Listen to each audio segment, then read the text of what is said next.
En 1920, Niamey n'était qu'un petit village à proximité d'un gros marché au bord du fleuve Niger. La ville n'avait que 1000 habitants, mais grandit vite avec l'afflux de populations d'origines diverses. Niamey a aujourd'hui environ 1 million d'habitants, mais fait encore figure de petite capitale tranquille par rapport à bien d'autres cités africaines.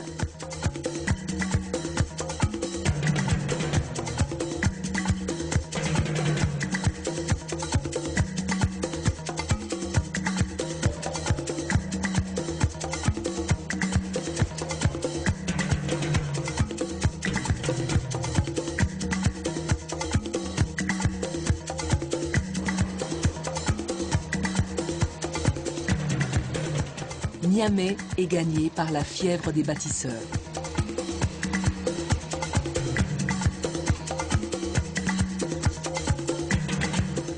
Niamey est trop étendu pour être parcouru à pied.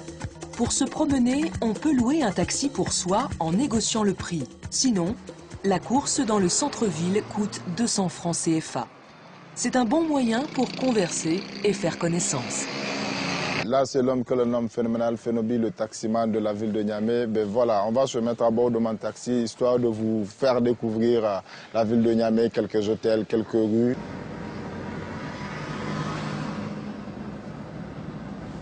C'est une ville aussi où les jeunes qui font le taxi n'ont vraiment pas une source de revenus très élevée par rapport aux autres capitales de l'Afrique de l'Ouest.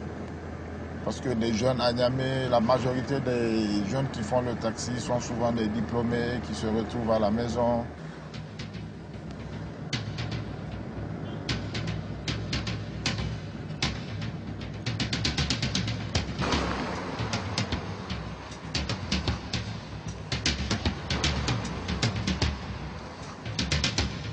Le centre-ville est le point de convergence de toute la population.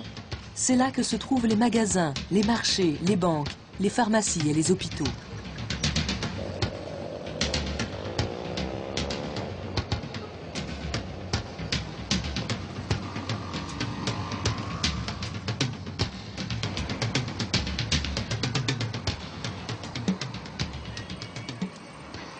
Il ne faut pas avoir peur des taximans, c'est vraiment des personnes aussi qui sont en train de se préparer pour vraiment accueillir vraiment des étrangers à Niamey, pour montrer surtout Niamey ce que c'est que Niamey.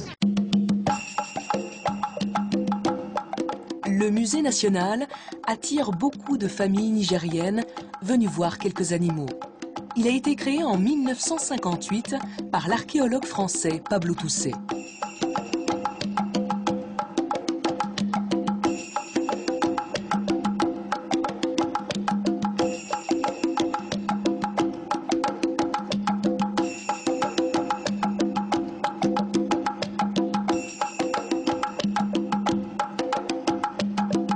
Des jeunes qui sont sympas, il y a des jeunes qui peuvent vraiment collaborer avec tous les jeunes du reste du monde. Il y a des jeunes qui sont là, qui sont compétitifs. Il y a des jeunes qui sont là, qui sont vraiment créatifs. Le marché de Katako est une vraie caverne d'Ali Baba.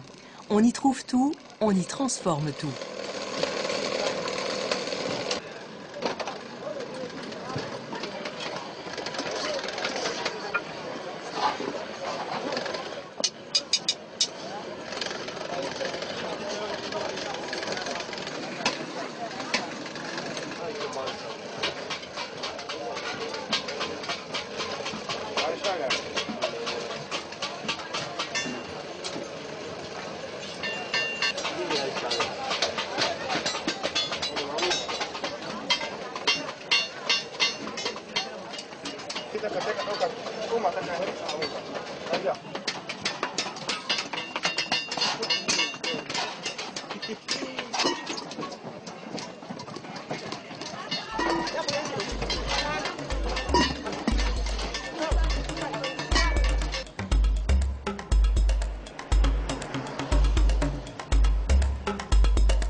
Pour se divertir, des cadres agréables existent aux alentours du fleuve. Et pour les noctambules, plusieurs lieux permettent de sortir et de s'amuser jusqu'à l'aube.